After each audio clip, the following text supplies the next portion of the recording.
I'm Michael, this is Billy. Hello. And from Balletboyz, we have who's in the room? Nikkei on the camera. Okay, and Victoria, Jess, and Sean. do you want to do that really painful thing to say which venue you're from and what your name is? We all hate it. Can I just explain one thing before we Yes. start? The cameras here basically just record our words of wisdom in case anybody that didn't turn up needs it. We just send it to them. So you won't be seen. Yeah, those three. Thank you. So you won't be seen and you won't be heard. So don't worry about that. If you want to abuse us in any sort of way, it won't be caught on camera. Unless you run up behind me. Yeah. Seems to. Right, do you want to just kick up and say who Helen from Arts Depot in Northamptonshire. Hi. Oh, yeah. Rosie from the Churchill Theatre in Bromley. Right. Katie from Richmond Theatre. Emma from Richmond Theatre. Isolde from Trinity Library. Robin from Trinity Library. Emily from Tulare. And Phoebe from Tulare. Brilliant. Thank you very much for coming. Yes, thank you. So what we thought we would do... Yes. I'm looking as I say this in case this isn't what I'm You two are going to just tell us a bit about this piece, this new show. And then please feel free to ask any questions of any of us about your marketing assets, timelines, etc. Oh, our PR rep is on that way here as well, on the shop. And then we will go in and Watch some stuff. watch some stuff. So, I mean, I'd be interested as well because we never get to really meet you guys. We turn up at the venue in the morning and we leave and we don't get to what you really need from us or what we're not supplying or what we're not doing. Perhaps what we've done well in the correctly. past and what we've We failed to do. failed at. yes, that would be really useful. Just to jump in. Yeah. Okay. Video, trailers, more clips. I know we've had them in the past video shows, but they are really great. So- People engage with them the best. So what we'll be able to do with video trailers is there'll be a lot more, not next week but the week after. We have a production week, so there'll be a load of stuff that looks like the actual show. Up till now, we don't quite know what the show is going to look like. We know what the movement will look like, but not so much about what the staging will be. So after that point, there'll be an abundance of... We do have some footage of the actual Material. photo shoot for the poster, if that's useful. So we're going to put some of that together, because that looks quite good. Like that, because people that have engaged with Yeah. that, like we can kind of keep an eye on Mhm. them. Nikkei organises a lot of our social media, so if you want us to ask anything in particular to the dancers as well, specific to your venues, we can do that. I think, so we've released, I think it might be 3 video trailers so far. Yeah. The links to those are in my Dropbox. I Yeah. can reshare them with you if you don't have them, just give me a shout. Yeah, let me okay. know. So there's 3 that we made, well, we made more than that, but we've released 3, I think. Mm. And there's been still a bit more. Yeah.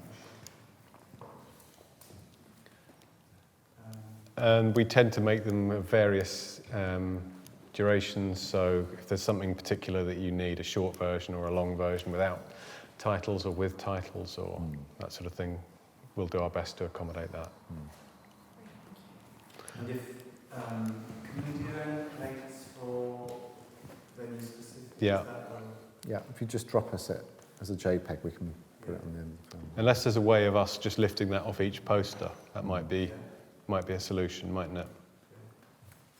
And any sort of Instagram takeovers you'd like us to do, the boys are more than happy to do that for the venues. Yeah, I was going to ask that. How open are they to doing some stuff when they're there? Oh yeah, Absolutely. yeah, absolutely, yeah. I'd just do it all day long. Yeah. Yeah. Be careful what you wish for. Yeah, no, that's useful. Have we identified within the company people particularly? I think Harry and Sandy are particularly good, and they work with Nikkei in the office, and they'll produce longer stories for us or shorter stories. They have quite a lot of followers of their own, but they have access to our social media accounts, so they'll post for us. So they're pretty good.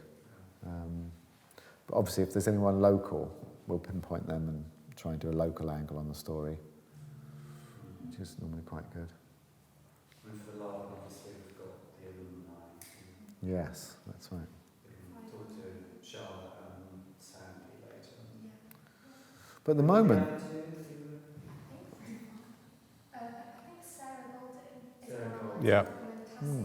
Yeah. Was Cassie there, Larbi? Yeah. Of course she was, yes. Yeah, okay. Oh, that's great. Composition. I think the tour's selling quite well so far, fingers crossed. Yeah. Our figures are up on the last tour, which is good. Yeah. This far out, it's looking positive.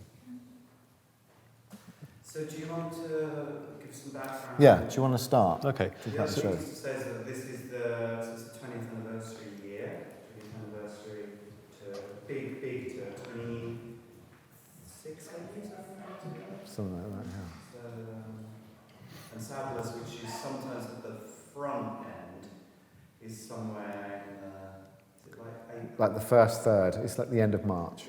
Yeah. And that's where the National Press will come and review. Although we may have some in Scotland that we want to. And I think we're looking at a couple of like the Sunday Times doing a piece, aren't we, and a couple of bits. Yeah. Anyway, sorry. Okay. That's the urn. So we have really a show of two halves. It's a double bill, two approximately 30-minute pieces.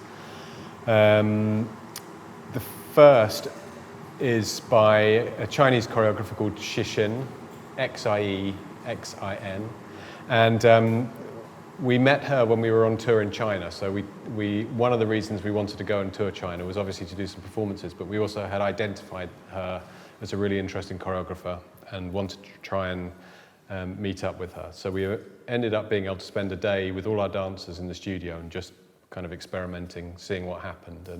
And she was fantastic, and they really liked working with her, and everything that she was making was quite different to the work we'd done before. And so we did everything we could to get her to come here and create a piece for us. So she came over. The first time she came, she was 6 months pregnant. So she brought some dancers with her to sort of demonstrate what she was talking about. But that actually didn't stop her throwing herself around the room, and it was alarming for a moment. I think she's going to be quite big as well. There's a lot of interest now from the Saddlers Wells and other European big dance houses that want her. So I think it's a sort of watch this space moment for her. She's a fantastic dancer herself in her own right, and has probably been choreographing for less than 10 years in a significant way. But has lots of interesting influences, and her way of moving is very, very different from what we're used to. We've often been known for doing these kind of quite athletic and strength-orientated things, one guy lifting another one above his head, that sort of thing. But this is much more fluid and lyrical, and just a completely different way for us to be seen moving, I think. And very challenging for our dancers, I think. Yeah. A lot more physical. And the composition for that is by Jiang Shao-feng, I think, which we can spell for you at a later date. I can't remember that. He is one of China's greatest tap dancers and also a composer. His program photo... That's absolutely true. His program photo he sent us is himself with rain pouring down all over his face. He's quite a charismatic, eccentric guy. He spent a lot of time tapping in the studio. But he was here while Xie Xin was choreographing, and so all of that happened in the same room at the same time. He would modify the track and play it back, and then she'd create something else. So I think you're going to see some excerpts of that later after your tea. that's mostly what the dancers are working on this week. Yeah. That will be Act 1. And we'll come back after the interval for Act 2, and then it's a piece by Maxine Doyle, who is a choreographer who's worked quite a lot with Punchdrunk. So she's made several productions for them, the movement for several productions. And once again, what she's creating is totally different for us. So it's all slightly uncharted ground for us, for the Far dancers. more theatrical, I think. Yeah. It's much more about character. It was this particular a track by Kate Tempest that she was listening to. It's an album where there's lots of characters described, and there's one in particular who's called Bradley. We used to have a dancer called Bradley. That's confusing. Who's just mate. left, so it's really, really confusing. Don't worry But the about piece that. is called Bradley 4:18. And it's about 4 o'clock, 20 past 4 in the morning, and like these ideas running through his head. So it's she was inspired by the track and the lyrics for that track, and then just kind of extrapolated out from that to make what seems to be 6 versions of Bradley. Our dancers become different, like maybe they're different choices he might have made or something like that. So you see 6 different iterations of this of Bradley, but not Bradley who used to dance with us, a different Bradley. And she is working to music by Cassie Kinoshi, who is part of SEED Ensemble, who were Mercury Music Prize nominated this year. I can't keep track of the number of bands she's in. There are hundreds of these kind of jazz collectives that she plays with. She's a saxophonist and a composer, and she's won composing awards. She's currently making a musical in Dundee. She's doing a whole range of I think we're quite lucky she didn't win the music pieces. Mercury Prize, or she wouldn't be here. She'd been booked up. But she also has been composing in parallel with the choreographic creation. So she's been in the studio a lot, trying things out, and she came with some members of her band one day and played a load of stuff. So we've got some nice footage of that we can make a short film about. There won't be any live music on the tour, just at Sadler's Wells, unfortunately. But it will be a recording of the band. And I think it's quite filmic. Everything I've heard and everything they've been talking about suggests that it's going to be like a kind of a film score feel to it, atmospheric, but still with this kind of jazz flavour, modern jazz flavour. And that's about that. Yeah, and I suppose the What have I reason we missed? chose these particular people for this show is because they are so different, and I think it would have been easy just to do a best of for our sort of 20th anniversary, so we decided just to go even further left field for these particular choices. But I think audiences, they will still be accessible. And this year we're bringing back the idea of having film with the performances. So when the curtain opens at the beginning, you're going to see an introductory film sort of introducing the dancers, and then there'll be a short film about the choreographers, with them speaking, explaining what the work's about, how they came to work with the dancers, to give the audience a bit more of an ear and a bit more, they'll feel a bit more relaxed when it starts, especially for, I think, the second work, which may be a little more difficult if you didn't buy a programme. We always want something at the beginning of the show to break the ice, so that I think there can be a lot of contemporary dance where you feel like perhaps you must be stupid if you didn't understand it, and certainly that's how we normally feel. And so we always want to put the audience at their ease, let them, in an ideal world, have something that amuses them before the dancing starts, so that there's kind of collective experience going on, and it's not one of deep meditation and intellectual rigor, but just a bit of entertainment, at least at the beginning. I mean, we never know what we're going to get from choreographers and composers. That's what makes our job so exciting, is that we think we like what this person's done before and what that person did before. We have no idea how they'll work together, and so it's all a bit of a gamble. But like I say, I think that's what makes it exciting. So there's a little, what do you call it? Like a Introduction? An extra, DVD extra, but it comes at the beginning. It's this extra film that we made just before Christmas with Sarah Golding, who's she's a dancer and choreographer and currently a member of Stomp, if that helps. And she choreographed a really short piece for us for an introductory video. So we're going to be able to show you that next door while the dancers. That's by Cassie as well, the music. Rest, yes. That's SEED Ensemble music from the album that was nominated. And that's all part of just getting to know the dancers before you see them on the stage, seeing something about their personalities and their characters, and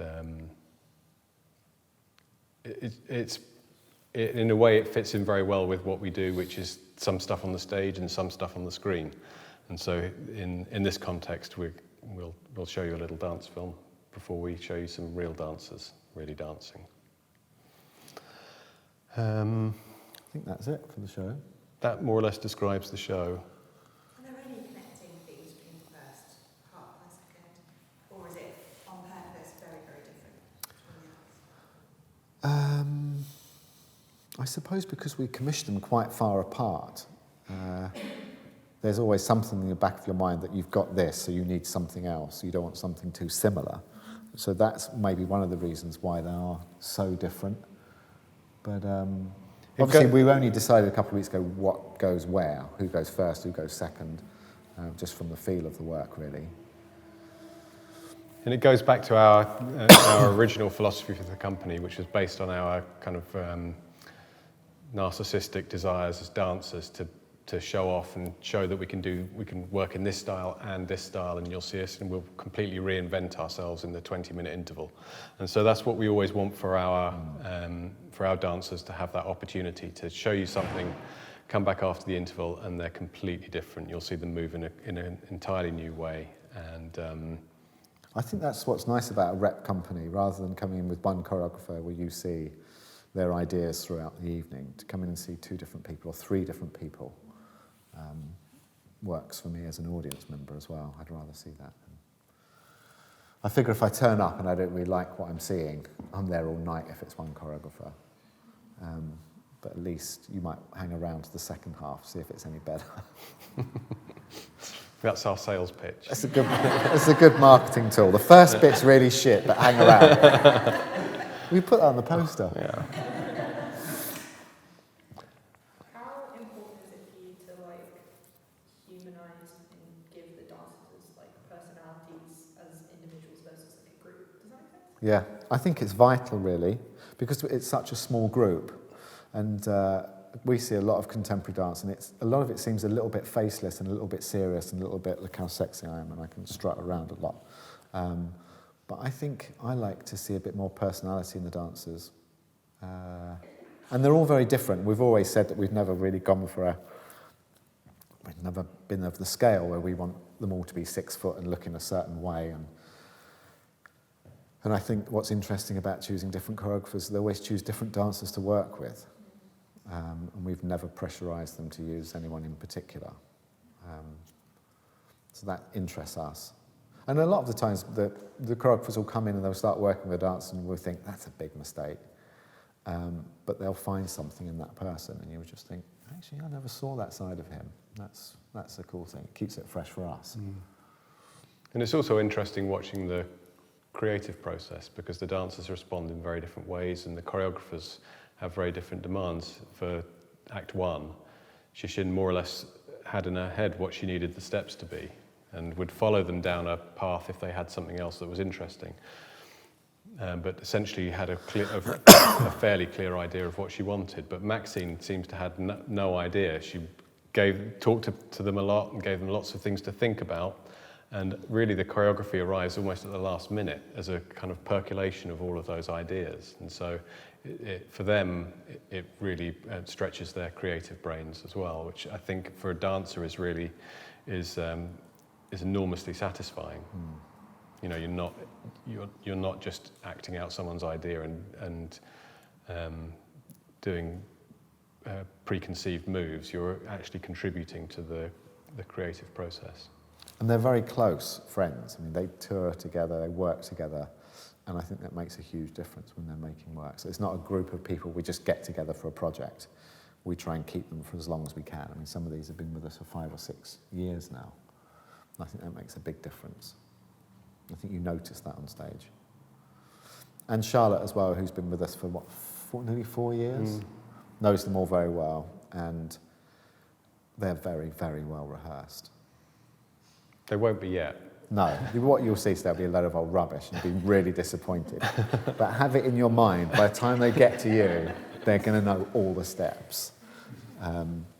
But we do have long rehearsal periods, and as you can see, we have our own studio, so that gives us the luxury of doing tons and tons and tons of rehearsal. So by the time it gets to the first show, it's perfect, and as we want it, and then you can judge it. I mean, so often you see performances, even on television, where they're just badly rehearsed, and you know the work's quite good, actually, but they just haven't had time to get it together. So it's quite luxurious to have our own studio to make sure we can put the hours in.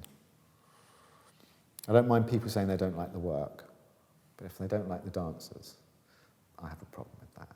If they think the dancers are bad and are badly rehearsed, that's our fault. If the piece is rubbish, it's nothing to do with us. We just pay for it. You mentioned that the choreographers, the work they're making is quite different to what we've done before. And I think in some of the copy that we've already had, you talk about reaching new audiences. Particularly, I suppose, with the second piece, if you go and see Punchdrunk, it's a completely different audience to us. So I would hope anyone that knows Maxine from that might be interested to come and see it. And likewise with this sort of new age jazz scene, which is massive. I mean, especially in London at the moment. Cassie's like in that top 5 of the people that are just like causing a really good vibe at the moment. So I'd hope we would capture that sort of audience, and it would just start to sort of dissipate from there.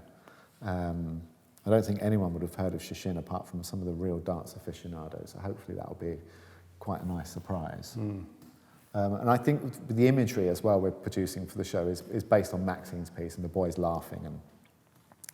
And it looks quite theatrical, and you wouldn't really know it's a dance show, which is quite deliberate from us, because we figure there's probably a bigger audience for theatre than there is for dance. So if we can con a few people in thinking it might be theatre, that's quite a good idea.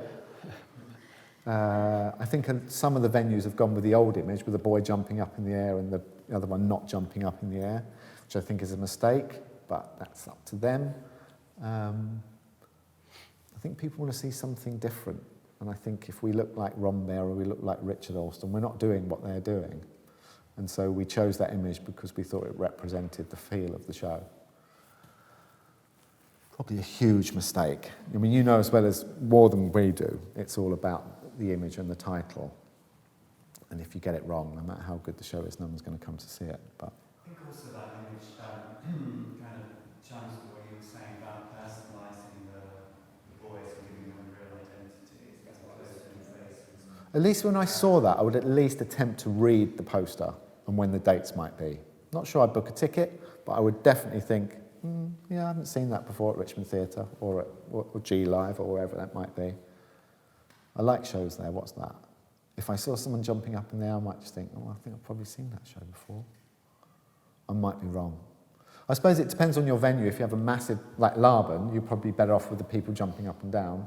I don't know, because your core audience is the dance students themselves and the sort of aficionados. But if I was doing a lot of theatre in my venue, I might go for more of the theatrical image.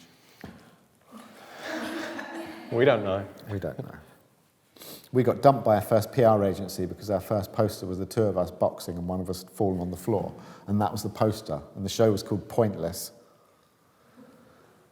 And they said, we can't go with this image, so we fired the PR agency, didn't we?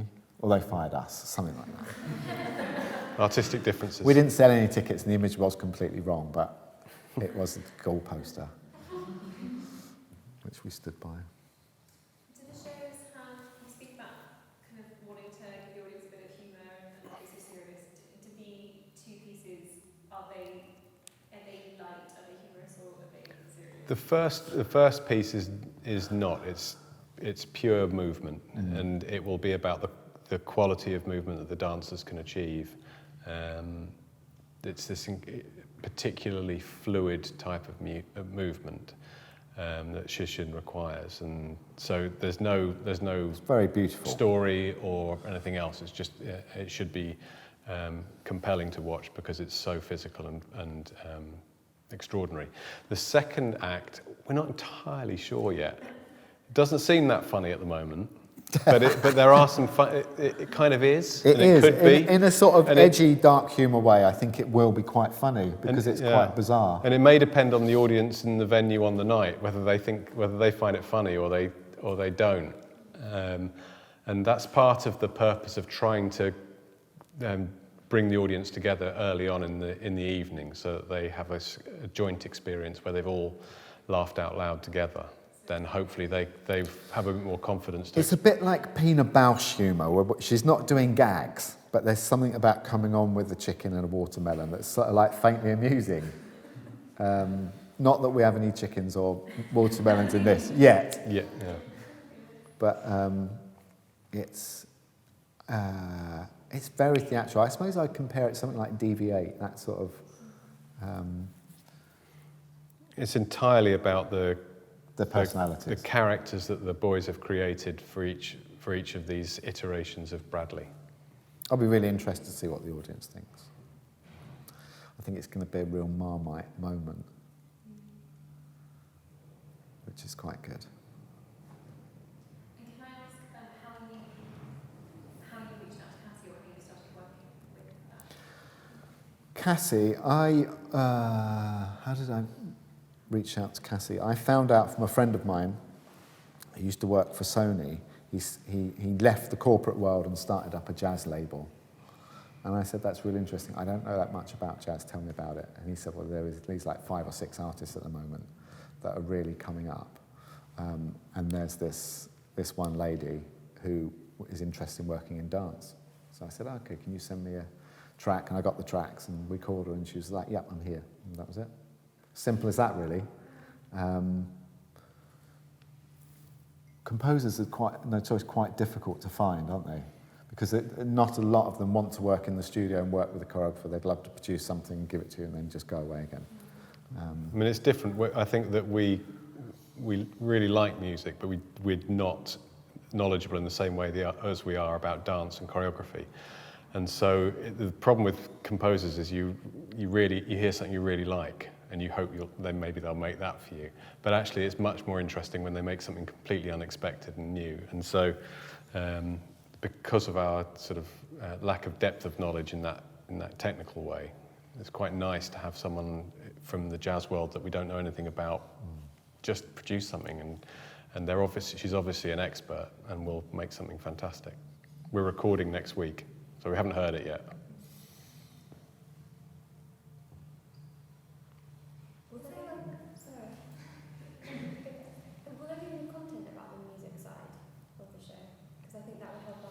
Yeah, we're going to shoot some of the recording next week, and we'll put hopefully an interview together and put that out, aren't we, Nico? Yeah, because I think it's a really strong angle. If you've got an audience that are into jazz, you'd want to come and hear that, I'm sure. And then just you can close your eyes, isn't that what everyone's doing? Just listen to the music.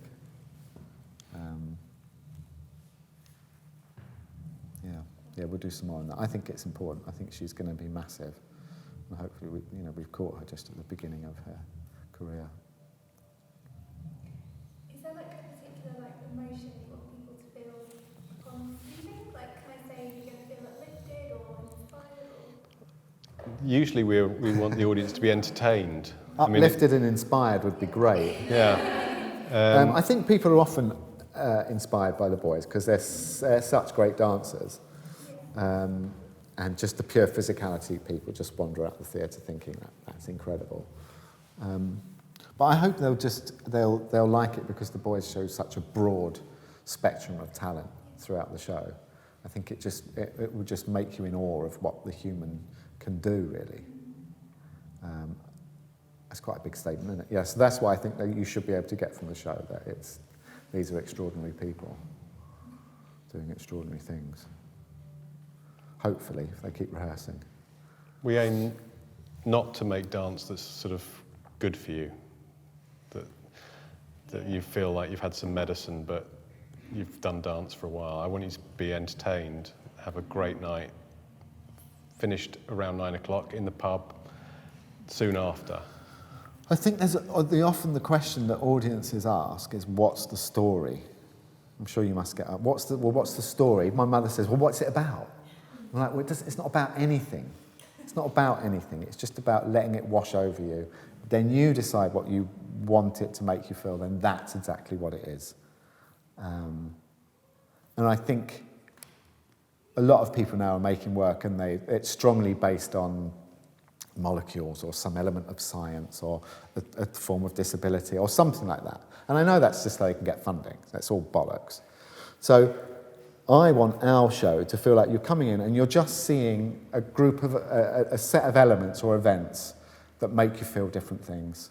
And and hopefully you'll walk out thinking, that's really good. I'm going to tell my mate about that because it was really unusual. At least you're not the press, though. You're not going to quote me on that. But we didn't set out the show to teach anyone anything or raise money for a specific thing. We don't do that. Probably should do that. But. Is there any speech in Maxine's piece? There is a bit, but I don't think you'll be able to fully decipher it. I'm hoping you won't be able to fully decipher it. Yeah, I was going to ask, is there an age guidance? No, there shouldn't be any age guidance in this show. Is that right? 5 years old. There's nothing that will be inappropriate for a young person. It may be more bewildering for a young person. They do hit each other quite a lot. There's a fight scene in it, but it will feel fairly comical, I think. It's a very choreographed fight scene. Yeah, it's all not in realistic. perfect synchronicity, so it's not a brawl. Can I ask, have you made any observations about your audiences over the years? And actually, that's sort of a question to you as well, if that's all right. Yeah, we have, and in fact, we work with the audience agency and have done quite a lot over the last few years, and we've got a lot of intelligence that I can share with you, probably more than you'd ever want to know. Perhaps kind of snapshot report of that would be useful for That'd be everybody. great, yeah, really useful. I think one thing that we would kind of so the audience is more female and older than perhaps you might immediately think was sort of the finding from the research. But obviously a lot of women look theatre piece, so you know that's not necessarily indicative gender-wise. So we have been trying to encourage more groups of boys, young men to come along. I'll put together a kind of summary snapshot of the latest kind of audience finding and share that with you. Yeah, that would be great. Thank you. I don't sort of worry about the age thing anymore with audiences. I used to. I used to be like fixated with getting young people into the theatre. If they don't want to come, don't fucking come. Diversity, I think, is important. We need to get as many different sorts of people into the theatre. But the age thing, if you can afford to buy a ticket and you want to come and see it, it doesn't bother me that everyone's got grey hair or just they're there and they'll see the show and that's fine with me. Chasing the young audience thing, I think, is a bit of a mistake because I think we would change what we were doing. And I know other people are trying it, but I don't know how that works. I think younger people devour art in a different way. I think a lot of young people look at our social media feeds and watch our films in the cinema or in television, but they won't necessarily go to the theatre because they just don't go to the theatre. But they will do when they're older. Is that wrong? It's your philosophy. It's not a philosophy, it's a fact. I think also obviously it's going to be dependent on when you said at Larbi, for example. Yeah, that's a lot younger, a lot younger. It's going to be students. Richmond Theatre, one would imagine will be quite healthy. It's fair to say because that's the demographic. And say probably true of Roman too. Yeah, probably, although we don't have that kind of younger, under 21, under 16 ticket price. Yeah. Do you find, though, if you target a younger audience, do your numbers go down? Or do you still get your older audience, but you just get a lot more younger people? Our venue has quite an engaged kind of group. Right. We tend to get younger people in through group bookings. Right. And that's how they kind of engage. But it is generally developing our younger audience is like what we're kind of trying to focus on. But it is it's like everyone. Really hard. It is difficult. Yeah. For exactly as you said, they'll engage online and through like video and that kind of thing, but actually coming in. And theatre, you just haven't got the finance to saturate the marketing. You can't spend £500,000 marketing a show that's only going to make you 10 grand, can you? It just can't happen. I don't know how you get around that. Even with sort of electronic advertising, it can only go so far. You can't cover everything in billboards or stick it on plastic bags or I don't know. I think as well, I mean, like Michael was saying, what you were saying is that, you know, you have to almost accept the fact that, okay, when you hit 21 or, you know, until you're 30, that isn't really part of your cultural experience, you're really into it. And you probably come back to it later. Even if you've been taken to the theatre as a kid, you still see that people just drift away and they're consuming their art online or the cinema or comedy or whatever it is. Till they're earning a bit more and can afford to go. And that's the other thing. It's like trying to chase a market that doesn't actually exist. And I'm sure your bosses say, get young people in, but they don't actually want to go to, it's not as if they're banging on the door saying, can you make it cheaper? Because you probably will do massive discounts for young people. They're still not going to come, are they? The fundamental thing is sitting in a dark place for an hour, not looking at your phone, not editing, not being able to engage with anything is against everything they do nowadays. So I think if theatre was different, as in you can engage, you can film it, you can be in it, you can share it with your friends immediately, you can boast about it, but that's not what theatre is right now. So It is in China. We've had that discussion. We had that discussion in China because they had people with laser pointers. If you got your phone out, they'd point the laser in your eyes. It seemed harsh, but we were saying, please let them film everything. that's what they do. It's going to be the everything in life on the bus, Yeah. eating their food. That's what they do, and that's how they speak with their friends and their relatives.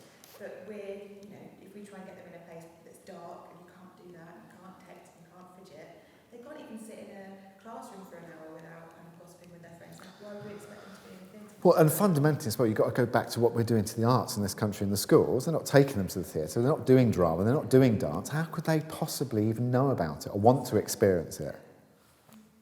God, that sounds really fucking moany, doesn't it? It's deeply depressing, but hopefully it will change one day. We'll just wait and see. I'm sure Brexit's going to help a huge amount with that. Everyone's just going to want to go to the theatre to see all those fabulous British companies. Just broke out into cold sweats.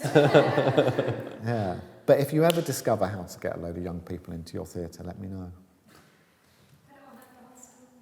That's cool. The worst places we find are when we go to university venues and they don't even turn up.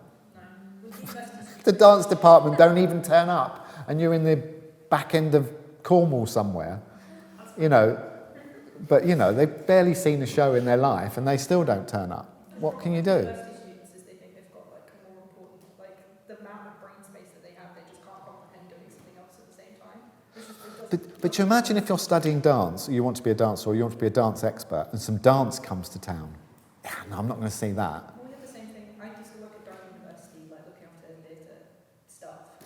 We used to invite like proper theatre professionals that they would know in to do workshops with people. And you had 2 people turn up, even though people were like, oh, I want to go to drama school, I want to do this. I'm like, well, it's not an immediate benefit to you, so you can't comprehend doing it. I sound really cynical about it, I deal with quite a lot, but like... Yeah, no, we see it all the time. Yeah.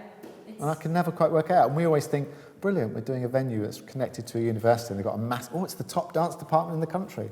Nobody turns up. Or they turn up for the workshop, and you teach the workshop, and they say, right, see you in the show. And they're like, what show? There's a show tonight. Oh, no, we're going out. They definitely will go to things when they know there's something in it for them.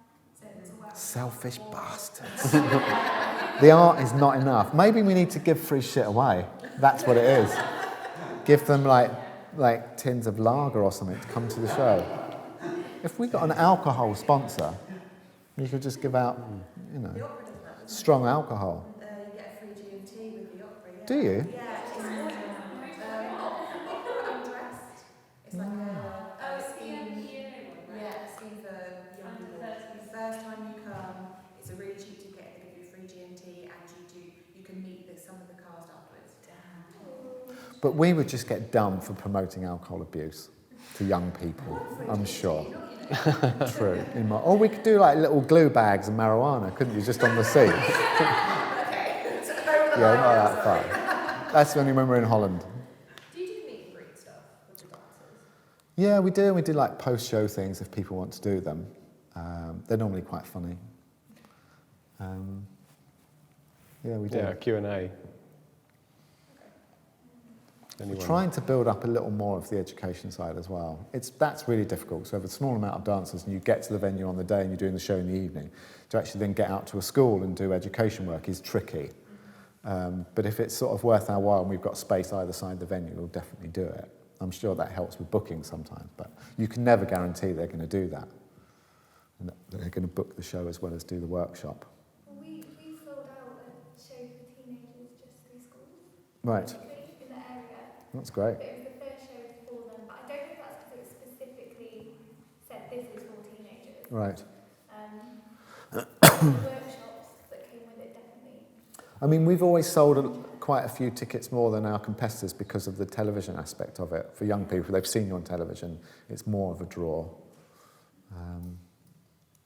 Yeah. But it's the thought of changing the ethos of your work and your imagery just to capture, 2% more audience. It just doesn't feel worth it to us. There's things we'll do and there's things we won't do. Anything else? Do we need some tea? We're here all day anyway, so you can ask us anything you like. So what we'll do is we'll have tea and a biscuit, and then we'll go and watch the boys, and we'll do it in sections. And if you've got questions to ask us or them, just feel free. It's very casual, and they're used to having people around in the studio, so yeah, you can take pictures and do whatever you like. Thank you.